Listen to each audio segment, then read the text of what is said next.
Chegamos aí à nossa famosa eugenia racial. Professora, é muito nome complicado. O que é eugenia racial? No capítulo 11 desse livro de vocês, nós falamos sobre a eugenia e racismo. E aí falamos também sobre etnocentrismo, falamos sobre determinismo e positivismo. Agora, todas essas teorias aí também que foram colocadas em práticas, elas começam a mostrar que o europeu realmente ele se sentia realmente superior a qualquer outro biotipo que não fosse igual a ele. Então, o que vai acontecer? Vai acontecer a introdução da eugenia no Brasil. Professora, o que é eugenia? Né? Eugenia é um termo usado para poder justificar o branqueamento da raça, né? Das raças, da raça humana. Então, vamos lá. Voltando um pouquinho na história.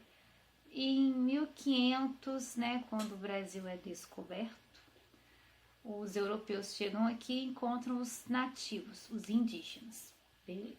Com o avançar da colonização, é preciso mão de obra. Os indígenas estão ou morrendo por conta de gripes, doenças, ou então sendo mortos, né, por esses europeus, ou então se escondendo dentro da mata dentro, para não se sentirem escravizados. Show de bola, até aí deu para entender.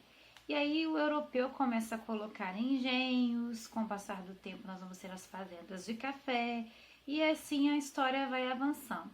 Quem que vem para o Brasil trabalhar nesses locais, nesses grandes latifúndios, essas grandes fazendas, seja um engenho de açúcar, seja um cafezal? O africano. E só que até então os povos, né, o europeu que já estava aqui já tinha se miscigenado com o índio, né, aí já tinha misturado, aí veio misturar com o africano, né, então nós vamos ter uma mistura de raças. Na verdade, a raça é uma única raça, a raça humana, né? O que vai diferir aí, fazer a diferença é a etnia. Então nós vamos ter, o Brasil, ele é um povo todo misturadinho, se vocês prestarem atenção, né? Então, vão começar a nascer pessoas cada vez menos brancas no modelo do europeu. E aí o que vai acontecer?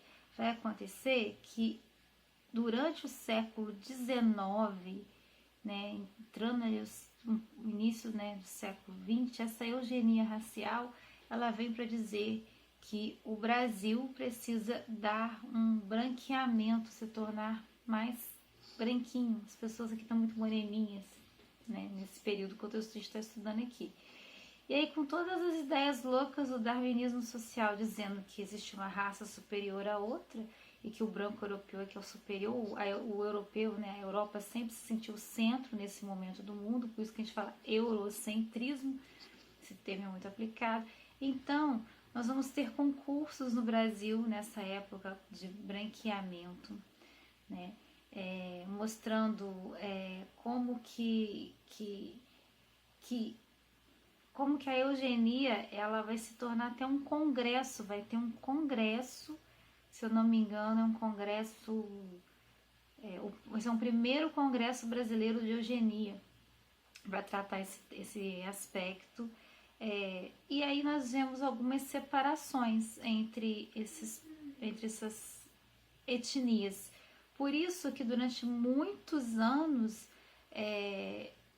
sempre, até hoje ainda existe, né, o preconceito do negro casar com um branco, de uma pessoa da etnia indígena. É raro o indígena se misturar, é verdade, isso também acontece muito.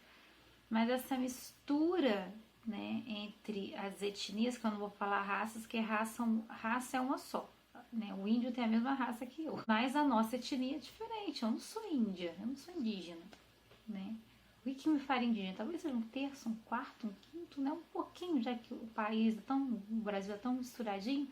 Então essa questão da eugenia, ela vai entrar na sociedade brasileira, e isso vai acontecer, sabe como?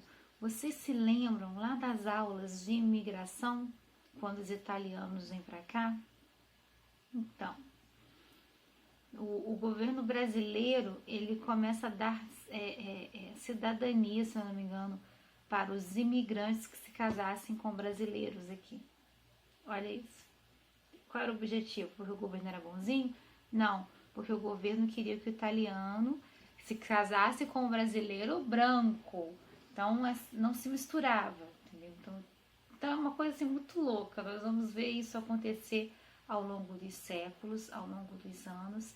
E não é uma coisa bonita, né? É uma coisa feia de se pensar e triste. É uma parte da história muito, eu acho muito triste, né? Porque você vai, como se você pegasse e dissesse assim, esse giz verde aqui, ele é inferior ao rosa, né? Que o rosa também é inferior ao verde, mas é melhor do que o amarelo. E o branco, se eu pegar o branco aqui, eu tenho várias cores na minha caixa de giz, né? Se eu pegar o branco, eu estou dizendo que esse aqui escreve ou faz coisas melhores do que esse daqui, sendo que todos eles são o quê? Giz de quadro, tem a mesma função. Então, se eu pego um azulzinho ali, eu vou dizer o quê?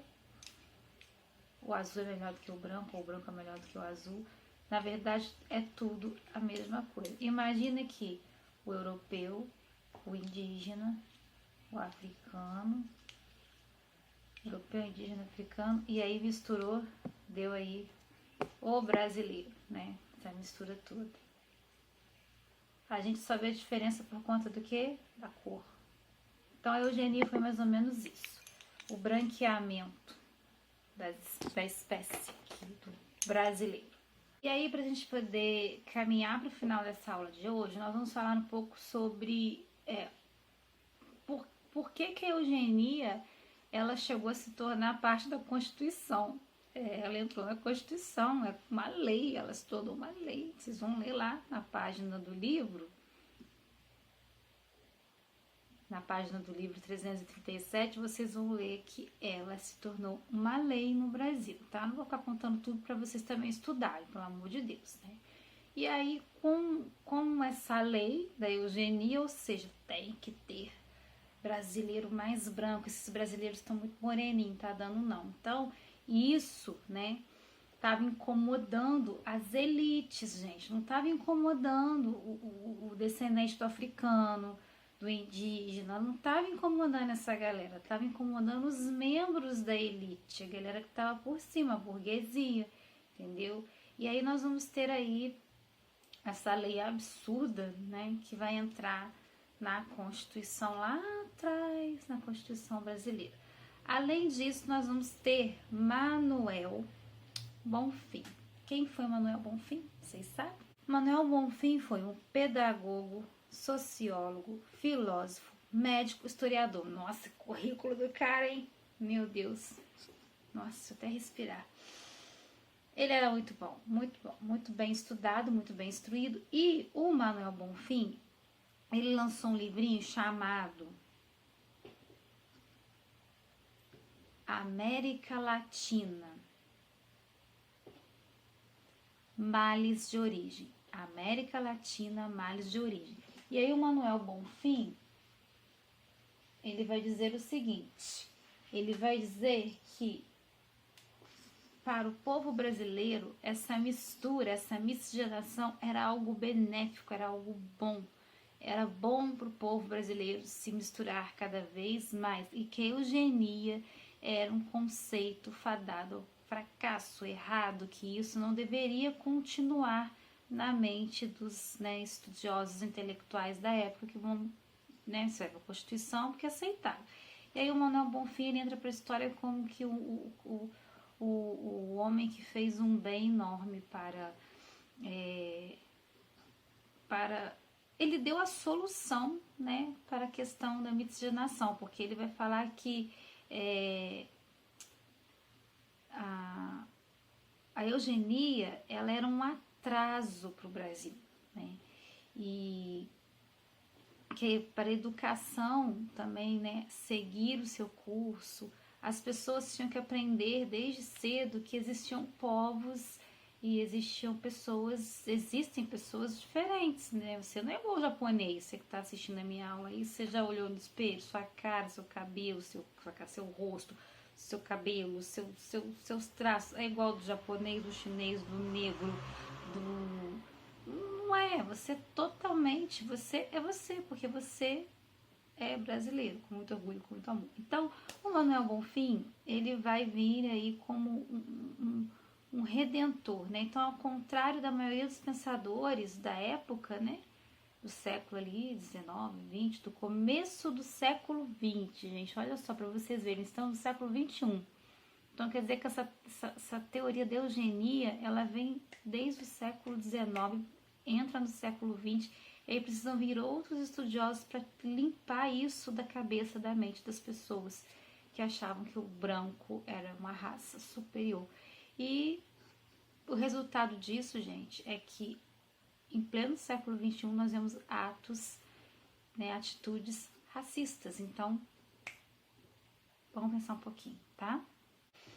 E agora, caminhando para o final da nossa aula, eu vou deixar vocês com a página 338, Cidadania no Dia a Dia. Vocês vão ler sobre isso e aí eu vou indicar para vocês aqui na plataforma alguns termos, né, alguns tópicos para que vocês possam encontrar na internet sobre, já ir direto no link sobre esse assunto e outros conceitos que estão aí na página 338. Fiquem com Deus, façam as atividades e até a próxima aula, onde eu farei a correção dessas atividades, viu? Passadas hoje. Prazo para entregar até quarta-feira, às 17 horas. Um beijo e um queijo.